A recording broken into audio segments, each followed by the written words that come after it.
Perles d'histoire. Le premier jour de chaque mois, découvrez une nouvelle petite histoire de la grande histoire. Présenté par Gabriel Massé. Bonjour à tous, dans l'un des derniers épisodes, vous avez pu découvrir le récit de la signature de l'armistice le 11 novembre 1918. Eh bien, j'aimerais donner à cet épisode une suite. Je m'apprête à vous raconter une histoire incroyable, et pourtant il faut la croire puisque tout est vrai.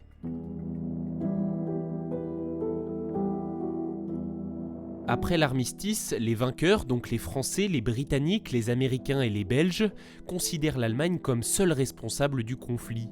Elle doit payer les réparations.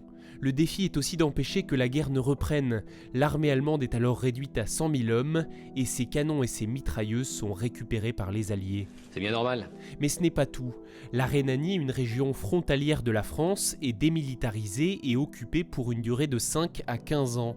L'objectif est d'anéantir toute menace. La rive gauche du Rhin et une partie de la rive droite sont donc découpées en zones d'occupation. Les Britanniques prennent Cologne, les Français Mayence et les Américains Coblence. Ils doivent gérer la ville et ses alentours dans un rayon de 30 km. Quand cette décision est prise, les officiers alliés pensaient que les zones se chevaucheraient, mais en réalité, pas tout à fait. Henri Mordac, commandant du 30e corps de l'armée d'occupation, écrit « Nous avions fait la terrible erreur de laisser quelques acres de terre dans la zone neutre. » L'erreur de mesure a créé un étroit corridor non occupé. Il recouvre plusieurs villages de vignerons et 2 petites villes, Lorsch et Kaub.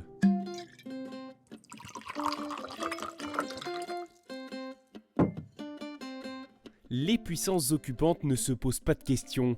Elles appliquent le plan et elles barrent les routes aux extrémités de leur tête de pont. Elles isolent ce territoire et plus de 17 000 personnes se retrouvent alors coupées du monde. Remarquez une sacrée coïncidence pour un pays de vignobles, ce territoire isolé a la forme d'un goulot de bouteille. Lorsqu'ils comprennent la situation, les habitants, stupéfaits, proclament leur indépendance. Le 10 janvier 1919, c'est la naissance de l'État libre du goulot, ou en allemand Freistaat Flaschenhals. Le nom est bien choisi, l'anecdote est savoureuse, mais dans les faits c'est d'abord la nécessité qui les a poussés à prendre cette décision. Alors que la monnaie commençait à se faire rare, le bourgmestre de Lorsch, Edmund Anton Pnischek, décide que l'État libre va frapper sa propre monnaie, et puis émettre ses passeports, imprimer des timbres et organiser son système postal. L'État libre du goulot devient presque une vraie micronation. Les choses sont officialisées par un télégramme de Pnischek à la commission allemande d'armistice. Nous souhaitons que, entre Bonn et Mayence, subsiste une bande de terre, le long du Rhin allemand, libre de toute influence gauloise.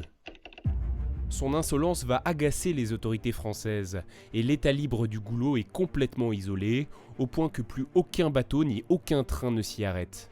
Les habitants sont donc obligés de faire de la contrebande en passant par des chemins de montagne.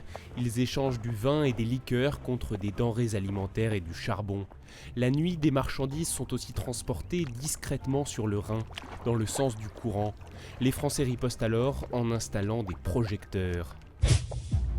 En 1923, Pnischek et son gouvernement commencent à envisager l'envoi d'ambassadeurs dans les capitales étrangères, à commencer par Berlin. Oui, bien sûr que c'est sérieux. Mais comme l'Allemagne prend du retard dans le paiement des réparations, les armées françaises et belges envahissent toute la Ruhr. Le 25 février, un régiment de spahis marocains pénètre dans l'Orsch. Pnischek est arrêté, il est condamné à 2 mois de prison et 50 000 marks d'amende. Après 4 ans d'existence, l'État libre du goulot est aboli. Aujourd'hui, ce territoire fait partie de la magnifique vallée du Rhin, qui est d'ailleurs inscrite au patrimoine mondial de l'UNESCO.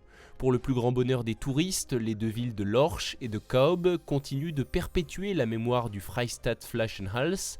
Si un jour vous avez l'occasion de vous y arrêter, vous en connaissez désormais l'histoire.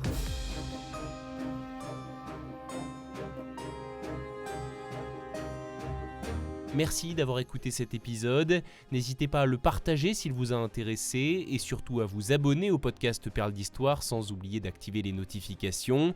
On se donne maintenant rendez-vous dès le 1er février pour un nouveau voyage dans le temps. Nous remonterons dans le prochain épisode jusqu'au XVe siècle.